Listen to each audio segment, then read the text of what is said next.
Merhaba dostlarım, ben Dedektif Bay Leonardo. Videomu beğendiysen beğeni at, abone ol ve bildirimleri tüm yap. 500 beğeni gelirse yeni gizemli videoyu yayınlarım. Videoyu arkadaşlarına WhatsApp'tan paylaşabilirsin. Dayanabilirlerse izlesinler. Çünkü video çok rahatsız edici. Gerçek olduğu iddia edilen varlıklar. Rivetki. Büyük ihtimal bu videoya tıklama sebebiniz Rivetki. Çünkü kendisi en kaliteli kurgu karakterlerinden birisi. Daha doğrusu creepypasta. Ve bu karakter ilk başlarda gerçek Deep Web katili sanıldı. Ama aslında gerçek bir Deep Web katili değil. Dark Web Killer. Yani ortalama bir Deep Web katili veya karakteri bile değildi. Tamamen kurgusal, kafadan uydurma hikayesi olan bir forum efsanesi.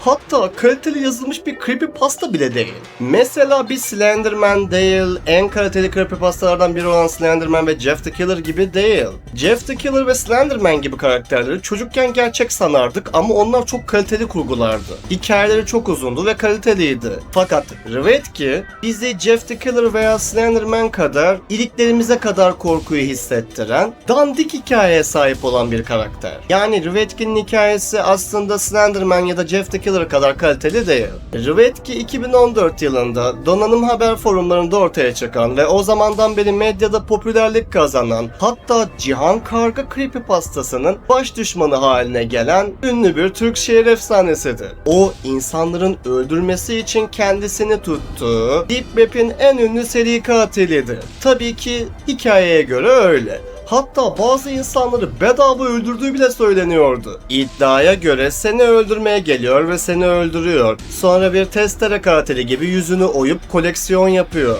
Senin yüzünün derisinden maske yapıyor, onu giyiyor falan filan. Yani dostum şöyle anlatayım sana. Senin odana gelecek ve bak burası senin odan olsun gösterdiğim yer. Ardından seni öldürecek ama basit ve profesyonelce. Welcome to the Game 2'de var ya Lucas, aynı onun gibi seni profesyonelce öldürecek. Yani bunu dandik korku filmlerindeki katiller gibi zannetmeyin. Yani çığlık filmi gibi sanma. Scream serisi aslında çok kaliteli bir yapım. Bana göre öyle yani. Karakter de çok iyi ama çok abartılı sahneleri var. Özellikle de Scream 5 filminde. O adam yanına gelseydi zaten tipten müebbet yerdi yani. O yüzden korkma. Cihan Karga. Madem Deep Web dedik, o zaman gene bir creepypasta efsanesi olan Cihan Karga'dan devam edelim. Bu karakterin aslında çok fazla resmi yok. Sadece bir tane çakma palyaço fotoğrafı var. Bu palyaço fotoğrafını da Google'ın çok derinlerine girerek resmin gerçek kaynağını bulabilirsiniz. Yani resmin çok bir olayı yok. Cihan Karga ülkesinin bayrağına hakaret edenleri öldürdüğüne göre vatansever bir kişi gibi görünüyor. Ayrıca çocukları seviyor ve çocuklara zarar verenlerden nefret ediyor. 2000'li yıllarda Cihan Karga Türk bayrağına hakaret edenleri öldüren bir seri katildi.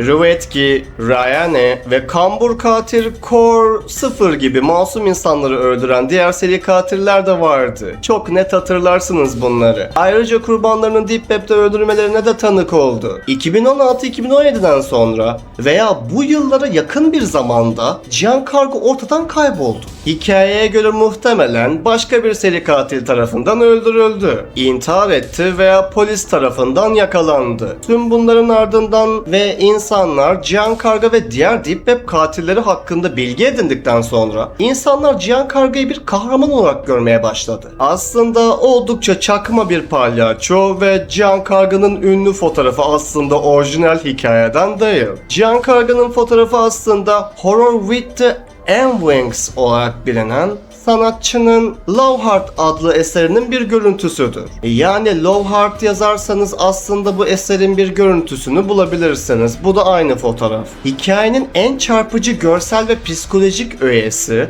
bu kişinin işlediği cinayetlerde veya paylaştığı videolarda tüylerden yapılmış ya da antik bir veba doktoru maskesini andıran bir karga maskesi taktığı iddia edilir. Yani veba doktoru. Yani bana benziyor.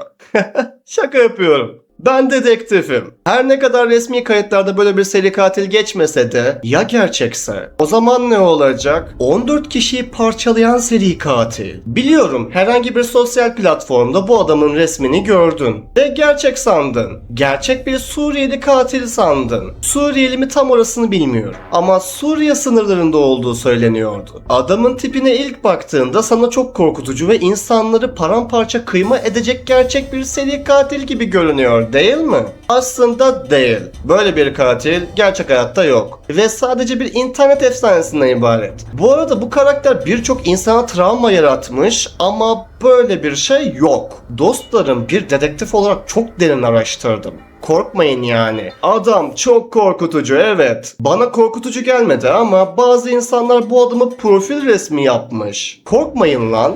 Bu adam yanınıza gelse bile metal beyzbol sopası alıp adamın içinden geçersin. Sana güveniyorum. Yani en azından benim yanıma gelseydi ben öyle yapardım. Hiç kimseden korkmuyorum. Blender Adam. Blender Adam Annoying Orange bölümünün ana kötü karakteridir. Gizemli ama sadist bir katil olan Blender Adam kurbanlarını kaçırmadan önce onlarla konuşur. Blender Adam iş kıyafeti giymiş, iki uzun güç kablosundan oluşan dokungaçları olan beyaz bir blender. Sinir bozucu bir portakal olan turuncu serisindeki diğer insan biçimi nesnelerin çoğunun aksine Blender Adam'ın yüzü tamamen yoktu. Kamp ateşinin başında Orange arkadaşlarına korkunç bir hikaye anlattıktan sonra Grapefruit onlara çok daha korkunç unsurun bulunduğu, çok daha korkunç bulduğu bir hikaye anlatmaya karar verir. Ve bunun tam da bulundukları ormanda geçtiğini ve tamamen gerçek olduğunu iddia eder. Grapefruit daha sonra ormana girmeye cesaret eden tüm yiyeceklerini kaçırmak için ormanda belirmeye başlayan şık giyinimli bir blender olan Blender Adam'ın hikayesini anlatmaya başlar. Hayatta kalan birkaç görgü tanığı Blender Adam'ın ışınlanma yeteneğine sahip olduğunu ve genellikle yakınındakilerde Blender hastalığı adı verilen ve burun kanamasına neden olan hızlı bir paranoya türü yarattığını iddia eder. Grapefruit daha sonra Blender Adam'ın kurbanlarının duyduğu son sesin Blender bıçakları tarafından ezilirken attıkları acı ve dehşet çığlıkları olduğunu iddia eder. Bunun üzerine Orange herkesi korkutmak için bir Blender sesi taklit etmeye karar verir. Bunun devamını spoiler olmasın diye anlatmayacağım ama gidip izleyebilirsiniz.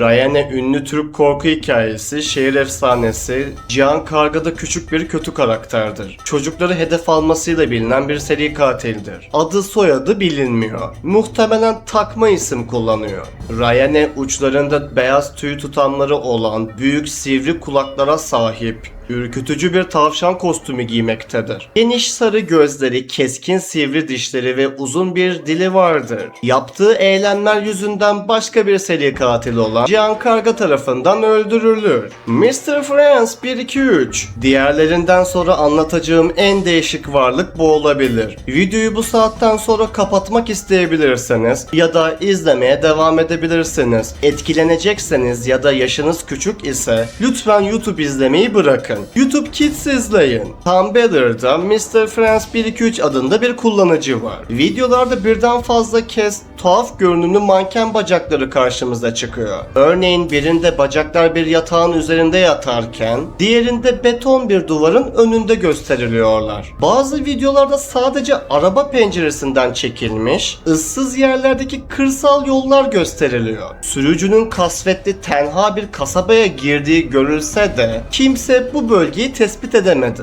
Bu videoda çoğu şeyi YouTube gereği sansürleyeceğim. Çünkü video giderek daha rahatsız edici olmaya başlayacak. 1 ila 2 dakika süren bu kısa videolarda maske taktıkları için kimlikleri tespit edilemeyen kişiler de yer alıyor. Mr. France 1-2-3'ün blogunda yapılan aramada kim olduklarına dair veya ne olduklarına dair ipucu veren tek gönderi onlara çok benzeyen bir karalama oldu. Görünüşe göre onlara kuş ve çanta deniliyor. Çizimin altında şu notu yer alıyordu. Beni takip ediyorlar, durmuyorlar, onlara alıştım. Bunun gitmesini istiyorum. Uyuyamıyorum. Denemeye çalıştım. Uyuyamıyorlar ama oyalanıyorlar. Beni takip ediyorlar. Durmuyorlar. Ölmek istiyorum. Bunu iletin. Yardıma ihtiyacım var. Carmen Winstead. Merhaba. Adım Carmen Winstead. 17 yaşındayım. Size çok benziyorum. Size öldüğümü söylemiş miydim? Birkaç yıl önce bir grup kız beni rezil etmek için bir kanalizasyon çukuruna itti. Hikaye bu cümleyle başlıyor ama normalde hikaye daha uzun. Yani yazı uzun. Ben biraz kısalttım. Zaten hikayenin hepsini bilmeseniz de olur. Ben olayı size direkt anlatacağım. Yani size meyveyi vereceğim. Carmen Winstead lise hayatına sıradan 17 yaşında bir dışlanmış olarak başladı. Babası işini kaybettiği için Indiana'ya taşınmak zorunda kaldılar ve orada yeni bir iş buldu. Bu durum Carmen'in eski tanıdıklarını geride bırakıp yeni arkadaşlar edinmesini zorlaştırdı. Eleştirilme korkusu nedeniyle bunu başarması daha da güçleşti. Carmen'in yeni okulundaki ilk yılının ilk 2 dönemi zorlu geçti. Ancak 5 kızdan oluşan bir grupa takılmaya başlayınca işler düzeldi. Oldukça kibar görünüyorlardı ancak Carmen kısa süre sonra bu kızların onun hakkında dedikodu yapıp ve yanlış bilgiler yaydığını keşfetti. Dedikodulardan biri Carmen'in okul hademesi Bay Harvey ile bir ilişkisi olduğu yönündeydi. Bir diğeri ise insanlar bakmadığında sümüğünü onların üzerine sildiği yönündeydi. Daha birçok dedikodu ortaya çıktı ve her biri okuldaki itibarını daha da zedeledi. Carmen sorumluların kim olduğunu öğrendikten sonra hakkında bu korkunç yalanları uyduranlarla yüzleşmek için gereken gücü topladı. Ancak bu durum zorbalık sorununu daha da kötüleştirdi. Bu kızlar ona hakaret dolu isimler takmaya, dolabını kırmaya ve kişisel eşyalarına zarar vermeye başladılar. Ayrıca koridorlarda herkesin önünde onu aşağılayıp çeşitli erkeklere karşı sapıkça bir takıntısı olduğunu iddia ettiler. Bu kadarı da pes artık. Bu yapılır mı be? Carmen ise tüm bunları görmezden gelmeyi ve hayatına devam etmeyi seçti. Hikayenin geri kalanı şöyle. Kızlar Carmen'i kanalizasyona yakın bir yere götürüyorlar ve kızı oraya itiyorlar. Kız da ölüyor. Ardından kızın hayaleti o kızları parçalayıp canlı canlı yiyor. Bu yüzden Carmen'in öldüğü kanalizasyonun olduğu bir mekana giderseniz onun korkutucu seslerini duyacaksınız. Vita Carnis, Simon Vanguard. Simon Vanguard, Vita Carnis'te önemli bir düşman karakterdir. Savaş gazisi olan Vanguard, Vita Carnis türüne büyük bir ilgi duymakta ve aynı zamanda tarikatın lideri olarak da bilinmektedir. Vanguard genellikle koyu renkli bir askeri üniforma giyerken, tarikatın logosunun ortasında kırmızı bir üçgen bulunan siyah bir daire tekilliği temsil etmesi amaçlanmıştır ve Kanada bayrağı rozetinin üzerinde gösterilir. Sorgulama sahnesinde Vanguard'ın yüzünün tamamen deforme olduğunu